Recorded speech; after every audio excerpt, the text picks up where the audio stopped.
नमस्कार, स्वागत है आप सभी का। मैं हूं प्रीति। बुलेटिन की शुरुआत हेडलाइंस के साथ। प्रधानमंत्री ने जारी की देश की पहली राष्ट्रीय आपदा प्रबंधन योजना।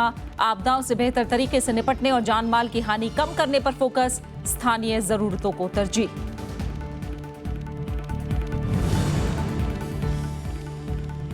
कानून तोड़कर भागने वालों के खिलाफ सभी देश करे सहयोग, वित्त मंत्री अरुण जेटली की अपील।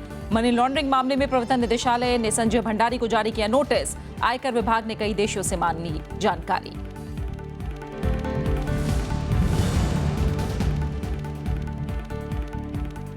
राजस्थान में हड़ताल कर रहे डॉक्टरों के खिलाफ सरकार का कड़ा रुख। 583 डॉक्टर बर्खास्त। अस्पतालों से रेजिडेंट डॉक्टरों का पद खत्म करने का फैसला।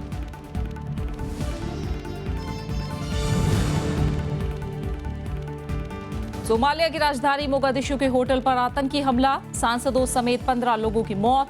अल शबाब ने ली हमले की जिम्मेदारी।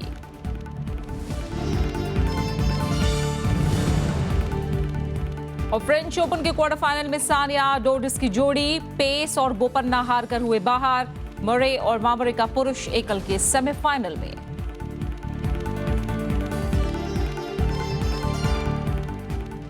प्रधानमंत्री नरेंद्र मोदी ने बुधवार को देश में तैयार पहली राष्ट्रीय आपदा प्रबंधन योजना जारी की।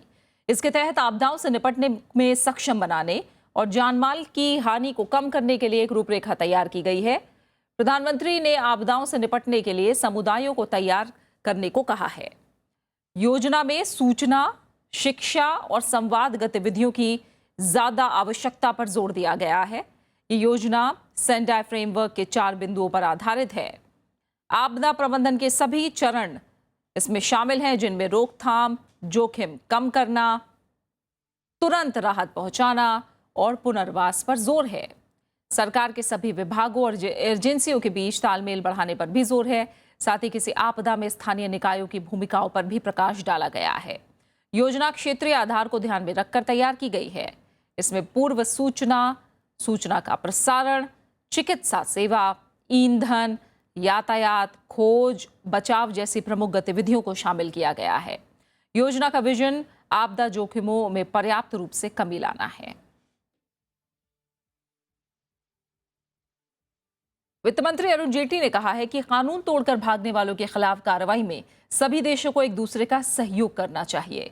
विजय माल्या को स्वदेश वापस भेजने से ब्रिटेन के इनकार के कई हफ्तों बाद उन्होंने ये बात कही है। जापान के ओसाका में इंडिया क्लब के समारोह में उन्होंने कहा कि बैंक परिसंपत्तियों की वापसी के लिए कड़े कदम उठाने की स्थिति में है और जब कभी कानून का उल्लंघन हुआ है, जांच एजेंसियां जरूरी कार्रवाई से नहीं चूकी हैं। भारत ने 28 अप्रैल को ब्रिटेन से माल्या को वापस भेजने को कहा था, लेकिन ब्रिटेन ने ऐसा करने से इनकार कर दिया था। निवेश बढ़ाने के मकसद से जापान की 6 दिवसीय यात्रा के दूसरे चरण में वित्त मंत्री कल शाम ओसाका में थे। वित्तीय अनियमितताओं के आरोपों से घिरे हथियार डीलर संजय भंडारी को प्रवर्तन निदेशालय ने नोटिस भेजा है। भंडारी से उनके बैंक खातों और संपत्तियों की जानकारी मांगी गई है। आयकर विभाग भी भंडारी की तरफ से खरीदी गई संपत्तियों, निवेश और लेनदेन के बारे में कई देशों से जानकारी जुटा रहा है। इस सिलसिले में जांच को लेकर आयकर विभाग ने British virgin island, Britain, UAE, Switzerland के अलावा कुछ और देशों से संपर्क साधा। अप्रैल के आखिरी हफ्ते में छापेमारी के दौरान भंडारी के घर से रक्षा खरीद से जुड़ी बैठकों के दस्तावेज बरामद हुए हैं। ऐसे में भंडारी के खिलाफ सरकारी गोपनीयता कानून के उल्लंघन का मामला भी दर्ज हो सकता है।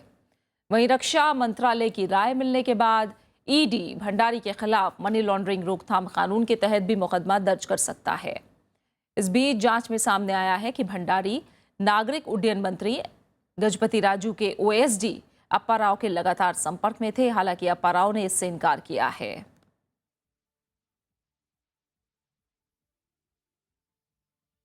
और इस बीच घरेलू काले धन की घोषणा के लिए 4 महीने की सुविधा कल से शुरू हो गई है।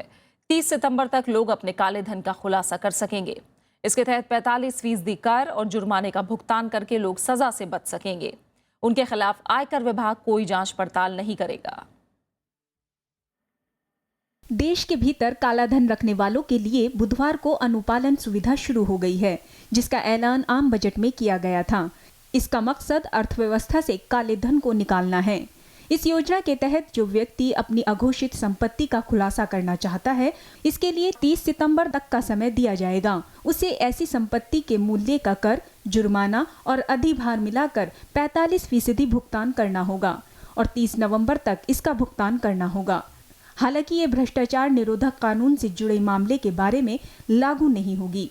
जिस तरह से स्ट्रांगली एंटी करप्शन मूवमेंट में जा रहे हैं, ब्लैक मनी को अनर्थ करने का की तरफ जा रहे हैं, तो अगर वो ये नहीं करते तो फिर उनको बहुत ज़्यादा टैक्स भी देना पड़ेगा, पेनल्टी भी देना पड़ेगी और हो सकता है जेल भी जाना पड़े।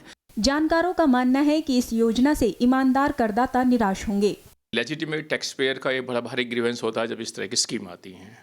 एक लेजिटिमेट टैक्स पेयर जो रेगुलरली इनकम अर्न करता है, हार्ड अर्न मनी को टैक्स पे करता है, कंप्लाइज करता है, और एक बराबर में उसका दोस्त है या उसका पड़ोसी है जो टैक्स नहीं देता, चोरी करता है, और उसके लिए ये विंडो खुल जाती है, तो he feels aggrieved and he feels discriminated against. वो एक जस्टिफाइड व्यू है। पिछले बजट में सरकार इसी तरह की योजना विदेश में जमा काले धन के खुलासे के लिए लाई थी, जिसमें 60% तक जुर्माना और कर का प्रावधान किया गया था और 30 सितंबर 2015 तक 4147 करोड़ रुपए का खुलासा हुआ था।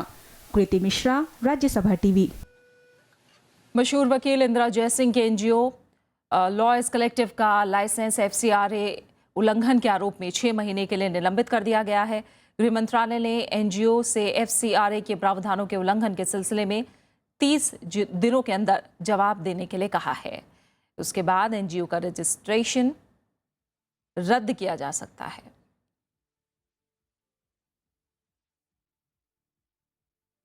हालांकि एनजीओ ने आरोप को खारिज करते हुए इसे बदले की कार्रवाई बताया है। एनजीओ ने सरकार के कदम की निंदा की और कहा कि सरकार इस एनजीओ और इसके पदाधिकारियों इंदिरा जयसिंह और आनंद ग्रोवर को परेशान कर रही है। एनजीओ की तरफ से जारी बयान में गृह मंत्रालय के आदेश को असंवैधानिक करार देते हुए इसे रद्द करने की मांग की गई है। राजस्थान में हड़ताल कर रहे रेजिडेंट डॉक्टरों के खिलाफ सरकार ने कड़ा रुख अपना लिया है। राज्य सरकार ने पीजी प्रथम वर्ष के 583 रेजिडेंट डॉक्टरों को बर्खास्त कर दिया है। हड़ताल के दौरान मरीजों के इलाज की वैकल्पिक व्यवस्था के लिए सरकार निजी मेडिकल कॉलेजों से बात कर रही है। राज्य के स्वास्थ्य मंत्री राजेंद्र राठौड़ ने बताया कि पीजी प्रथम वर्ष के जिन छात्रों को बर्खास्त किया गया है, उनकी जगह नए छात्रों को दाखिला देने के लिए सरकार ने सुप्रीम कोर्ट जाने का फैसला लिया है। उन्होंने कहा कि सभी 7 सरकारी अस्पतालों में सहायक प्रोफेसर के खाली पदों को भरने की प्रक्रिया भी जल्द शुरू की जाएगी। राज्य भर में करीब 4000 डॉक्टर सोमवार से हड़ताल पर हैं। इससे स्वास्थ्य सेवाओं पर असर पड़ रहा है और मरीजों को काफी परेशानियों का सामना करना पड़ रहा है। केंद्रीय मंत्रिमंडल में कल कई अहम फैसले लिए गए। इसमें धान, दलहन समेत दूसरी खरीफ फसलों के न्यूनतम समर्थन मूल्य में इजाफा किया गया है।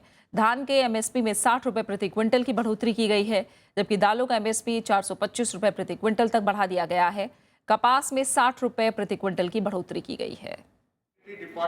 किसानों को राहत देते हुए सरकार ने 2016-17 के लिए धान का न्यूनतम समर्थन मूल्य 60 रुपए प्रति क्विंटल बढ़ाने का फैसला लिया है।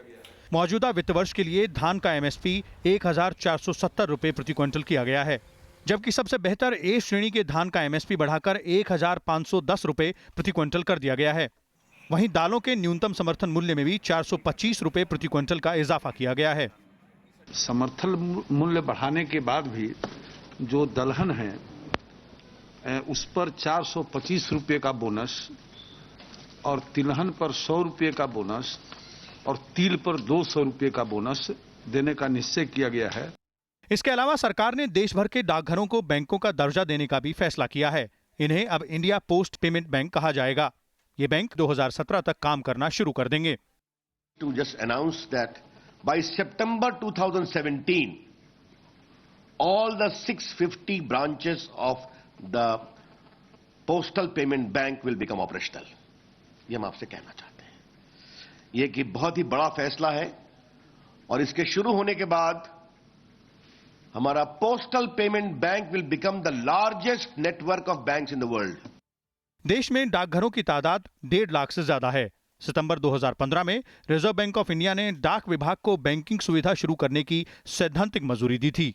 पोस्टल बैंक सेवा से देश विदेश की 50 संस्थाएं जुड़ने के लिए तैयार हैं। इसके अलावा कैबिनेट की बैठक में रेलवे से जुड़ी कई परियोजनाओं को भी मंजूरी दी गई। विशाल दहिया, राज्यसभा टीवी। केंद्र सरकार इस साल के आखिर तक राष्ट्रीय सूक्ष्म, लघु और मझोले उद्योग नीति जारी करेगी। केंद्रीय मंत्री कलराज मिश्र ने इसकी जानकारी दी। उन्होंने कहा कि पूर्व कैबिनेट सचिव प्रभात कुमार की अध्यक्षता में एक समिति इस नीति का मसौदा तैयार कर रही है। नीति बनाने का काम 30 अक्टूबर तक पूरा हो जाएगा।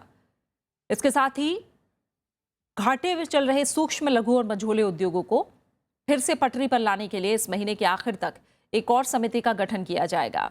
उन उद्योगों का देश के मैन्युफैक्चरिंग में 45% योगदान है, जबकि निर्यात में 40% योगदान है। कांग्रेस ने भ्रष्टाचार के आरोपों से घिरे महाराष्ट्र के राजस्व मंत्री एकनाथ खड़से को बर्खास्त करने की मांग की है। साथ ही प्रधानमंत्री की तरफ से कार्रवाई नहीं किए जाने को लेकर हैरानी भी जताई है। कांग्रेस प्रवक्ता सुष्मिता देव ने कहा कि विवादों में फंसे खड़से को खुद ही इस्तीफा दे देना चाहिए और ऐसा नहीं करने पर उन्हें बर्खास्त कर देना चाहिए। उन्होंने उम्मीद जताई कि भ्रष्टाचार मिटाने का वादा करने वाले प्रधानमंत्री इस बारे में महत्वपूर्ण कदम उठाएंगे। वहीं बीजेपी का कहना है कि बिना सबूत के इस्तीफा मांगना गलत है। अगर आप प्रधानमंत्री के हैसियत से if you are serious about corruption then please apply the same rules, the same standards when it comes to opposition and the treasury bench and his own party. Khadse ji के खिलाफ जो कोई सबूत है तो आप मांगे कीजिए, लेकिन जो बेबुनियादी आरोप आप लगाएंगे, जहां कोई कॉल नहीं, कोई ट्रैक रिकॉर्ड नहीं, उसके बावजूद आप बोलेंगे कि इनको इस्तीफा देनी चाहिए, तो मैं नहीं मानती हूं कि ये प्रजातंत्र के लिए एक पॉजिटिव सिग्नल है। जाट आरक्षण पर रोक का मामला अब सुप्रीम कोर्ट तक पहुंच गया है। जाट नेताओं ने पंजाब और हरियाणा हाईकोर्ट के फैसले को सुप्रीम कोर्ट में चुनौती दी है। उधर फिर आंदोलन की चेतावनी को देखते हुए राज्य सरकार ने हालात से निपटने के लिए पुलिस और केंद्रीय सुरक्षा बल तैनात कर रखा है। जाट आरक्षण पर हाई कोर्ट के रोक लगाने के खिलाफ जाट आरक्षण संघर्ष समिति ने बुधवार को सुप्रीम कोर्ट में याचिका दायर की है। जाट नेताओं ने मामले की जल्द सुनवाई की अपील की है। हरियाणा में और बाकी जगह भी जो एडमिशन चल रहे हैं बच्चों के भिन्न भिन्न शिक्षण संस्थाओं में, इसके अलावा 43,000 वैकेंसियाँ हरियाणा सरकार ने निकाल रखी हैं। तो हमारे बच्चों के भविष्य को देखते हुए हमने ये जो है अपील यहाँ फाइल की है ताकि उनको एडमिशन और रिक्रूटमेंट वगैरह में फायदा हो सके। उधर फिर जाट आंदोलन की चेतावनी को देखते हुए इस बार राज्य सरकार ने हालात से निपटने के लिए कमर कस ली है। झज्जर में पुलिस और सुरक्षा बलों के जवानों ने फ्लैग मार्च किया। फिलहाल जिले में धारा 144 लगी हुई है। पुलिस और प्रशासन बिल्कुल मुस्तैद है, अलर्ट है, और अगर कोई भी कानून को अपने हाथ में लेने की कोशिश करेगा तो उसके सख्ती से निपटा जाएगा। हरियाणा में जाट आरक्षण आंदोलन के दौरान फरवरी में प्रदर्शन, तोड़फोड़, आगजनी की घटना हुई थी। बाद में राज्य सरकार ने जाटों को पिछड़ा वर्ग के तहत आरक्षण दिया था, लेकिन इस पर पंजाब और हरियाणा हाई कोर्ट ने 26 मई को अंतरिम रोक लगा दी थी। वहीं जाट आरक्षण संघर्ष समिति ने 5 जून से हरियाणा में फिर से आंदोलन शुरू करने की चेतावनी दी है। रविंद्र सिंह शौराण, राज्यसभा टीवी। और फिलहाल एक छोटे से ब्रेक के लिए रुक रहे हैं, आप बने रहिए हमारे साथ।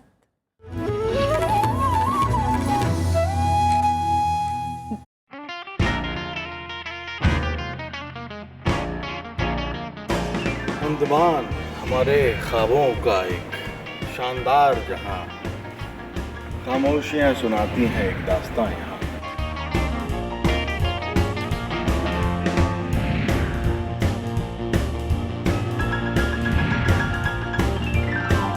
Most beautiful beach. It's a very beautiful beach. It's amazing. It's really like a postcard. It's a place worth visiting. ले चलेंगे आपको 7 द्वीपों के सफर पर, सिर्फ राज्यसभा टीवी पर।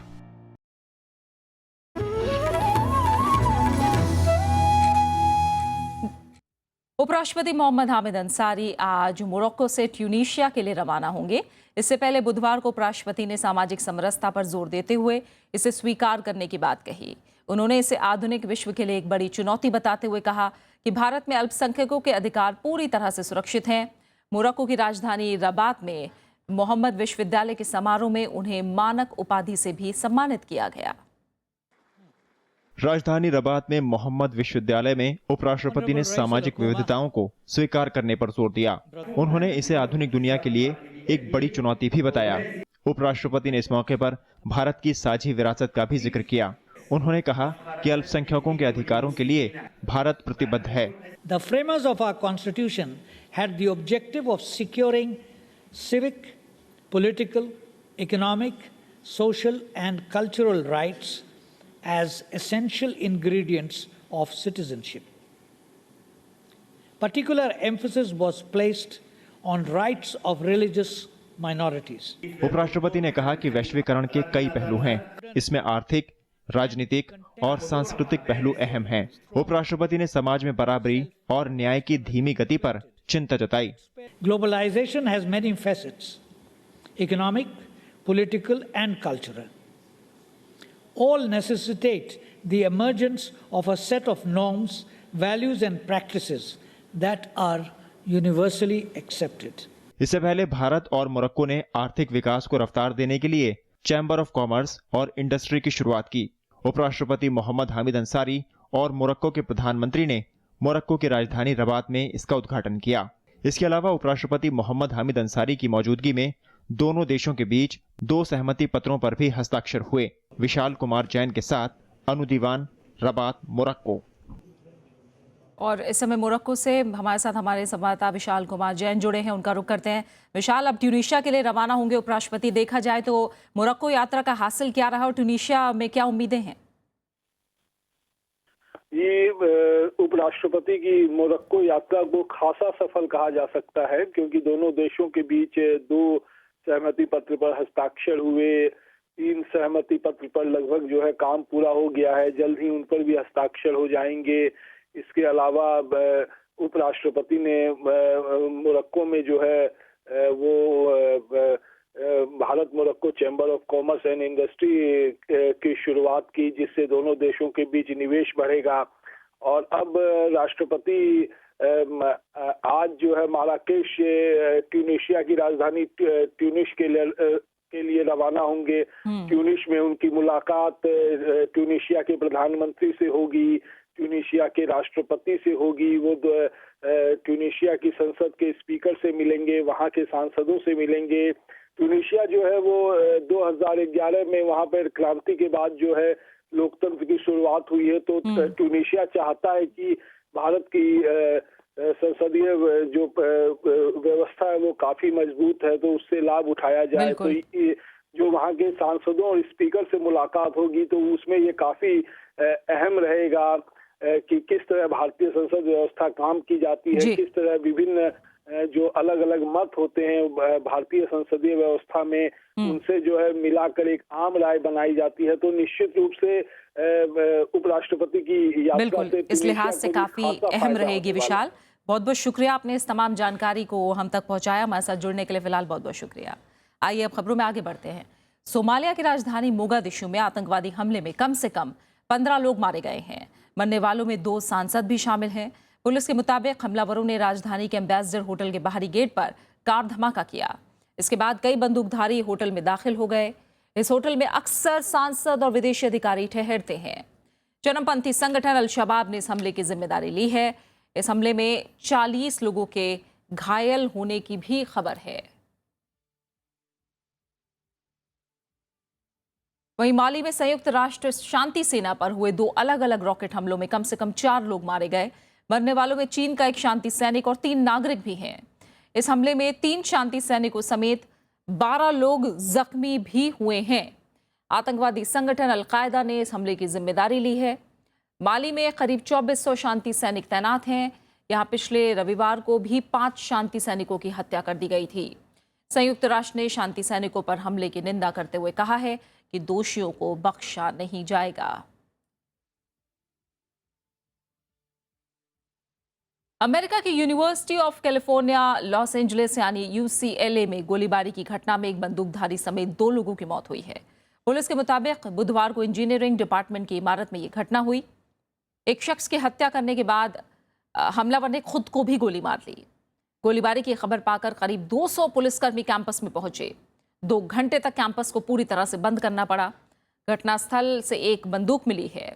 UCLA में करीब 43,000 छात्र पढ़ते हैं। घटना के बाद यूनिवर्सिटी ने एक दिन के लिए शिक्षण कार्य बंद रखने का फैसला किया है।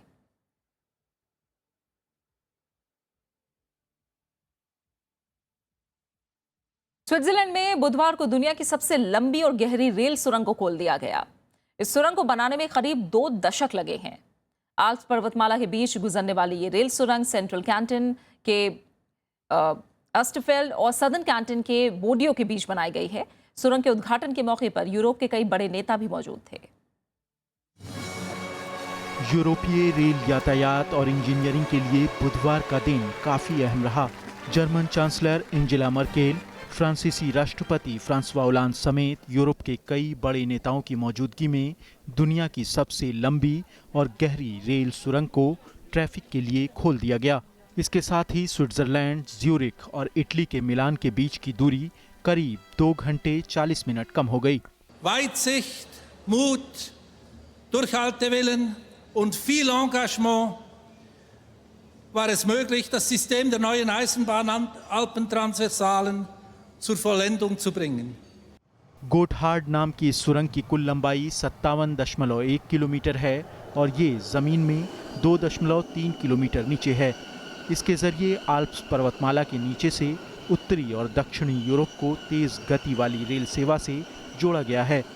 Swiss engineer Karl Edward Gruner ने 1947 में इस सुरंग की पहली डिजाइन तैयार की थी। इसे पूरा होने में करीब 20 साल लग गए। Das Mittelmeer trifft mitteleuropäische Industrielandschaften.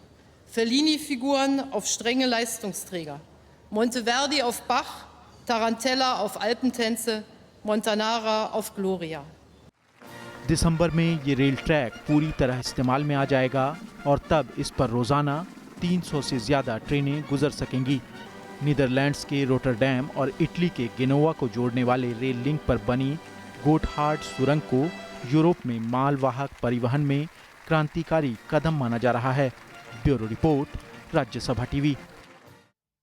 और अब बात फ्रेंच ओपन की। सानिया मिर्जा अपने जोड़ीदार क्रोएशिया के इवान डोडिस के साथ मिश्रित युगल के क्वार्टर फाइनल में पहुंच गई हैं। दूसरे दौर में इस जोड़ी ने फ्रांस की कॉर्नेट और एसेरिक की जोड़ी को कड़े मुकाबले में हराया है। 1 घंटे 40 मिनट तक चले मुकाबले को सानिया और डोडिस ने 6-7, 6-4, 10-8 से जीत लिया। पहला सेट टाई ब्रेकर में गया, जिसे फ्रांस की जोड़ी ने अपने नाम किया। दूसरे सेट में सानिया और डोडिस ने वापसी की और 6-4 से जीत हासिल की। इसके बाद तीसरे सेट में मैच फिर से टाई ब्रेकर में गया।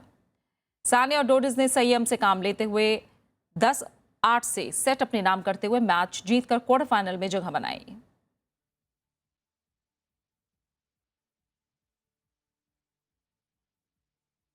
फ्रेंच ओपन टेनिस टूर्नामेंट में पुरुष युगल क्वार्टर फाइनल में लिएंडर पेस और रोहन बोपन्ना अपने अपने जोड़ीदारों के साथ हार कर बाहर हो गए।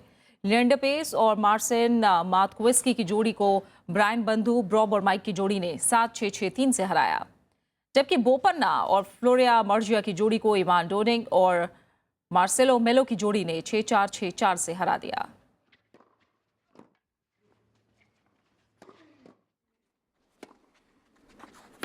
वहीं स्विट्जरलैंड के स्टेन वावरिका और दूसरी सीड ब्रिटेन के एंडी मरे फ्रेंच ओपन पुरुष एकल के सेमीफाइनल में पहुंच गए हैं। पिछले चैंपियन वावरिका ने क्वार्टर फाइनल में गैर वरीयता प्राप्त स्पेन के अल्बर्ट रामोस विनोलास को 6-2, 6-1, 7-6 से हराया, जबकि मरे ने फ्रांस के रिचर्ड गास्के को 4 सेटों के संघर्ष में 5-7, 7-6, 6-0, 6-2 से मात दी। सेमीफाइनल में अब वावरिका का मुकाबला मरे के साथ होगा।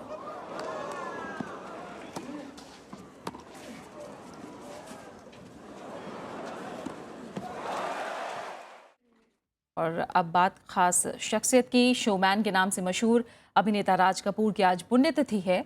अभिनेता, निर्माता और निर्देशक राज कपूर का जन्म पाकिस्तान के पेशावर में हुआ था। राज कपूर भले ही हमारे बीच नहीं हैं, लेकिन उनकी फिल्में आज भी लोगों के दिलो दिमाग को छू जाती हैं। वो एक ऐसे कलाकार थे जिनकी फिल्मों ने देश की सीमा लांघकर रूस, ईरान और चीन जैसे देशों में भी लोकप्रियता हासिल की। मेरा नाम राजू, घराना अनाम, बहती है गंगा जहां मेरा धाम। हर दिल अजीज अभिनेता राज कपूर ने फिल्मों के जरिए वो मुकाम हासिल किया जो देश विदेश के कम ही अभिनेताओं को नसीब हुआ है। दुनिया बनाने वाले क्या तेरे मन में समाई, राज कपूर ने समाज में फैली बुराइयों को मनोरंजन के जरिए समझाया, जिसकी झलक जिस देश में गंगा बहती है अब दिल्ली दूर नहीं और बूट पॉलिश में देखने को मिलती है। होठों पे सच्चाई रहती है, जहाँ दिल में सफाई रहती है। हम उस देश के वासी हैं, हम उस देश के वासी हैं, जिस देश में गंगा बहती है। हिंदी फिल्मों में राज कपूर को पहला शोमैन कहा जाता है। उनकी फिल्मों में मौज मस्ती, प्रेम, एक्शन से लेकर आध्यात्म और समाजवाद तक सब कुछ मिलता है। मिटे जो प्यार के लिए वो जिंदगी, जले बहार के लिए वो जिंदगी। फिल्म श्री 420 में उनका दिखाया गया मकान का सपना आज भी जिंदा है। चाले वो चल कर दिल में समाया, खा पी गया वो किया है सफाया। तुम भी देखो बचकर रहना, चक्कर में न आना इचक दाना। जबकि फिल्म जागते रहो में उठाया गया भ्रष्टाचार का मुद्दा आज भी प्रासंगिक।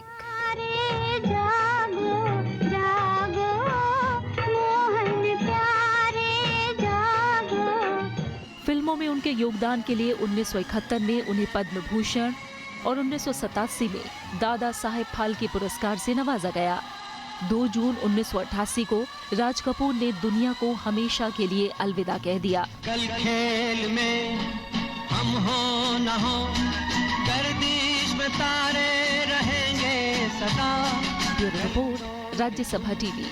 भूलेंगे वो पर हम तुम्हारे। और अब आखिर में हेडलाइंस।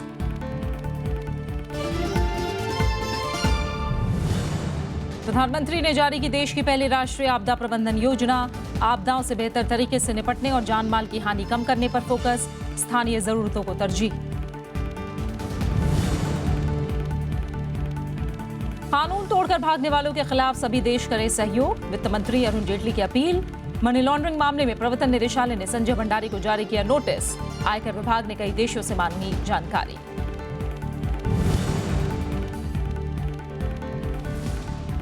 राजस्थान में हड़ताल कर रहे डॉक्टरों के खिलाफ सरकार का कड़ा रुख। 583 डॉक्टर बर्खास्त, अस्पतालों से रेजिडेंट डॉक्टरों का पद खत्म करने का फैसला।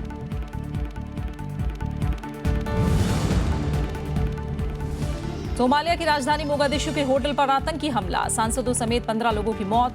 अल-शबाब ने ली हमले की जिम्मेदारी।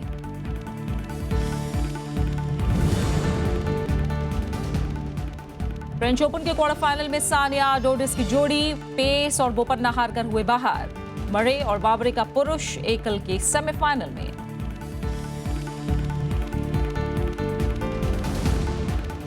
और इसी के साथ फिलहाल इस बुलेटिन में इतना ही। आगे देखिए देश देशांतर। नमस्कार।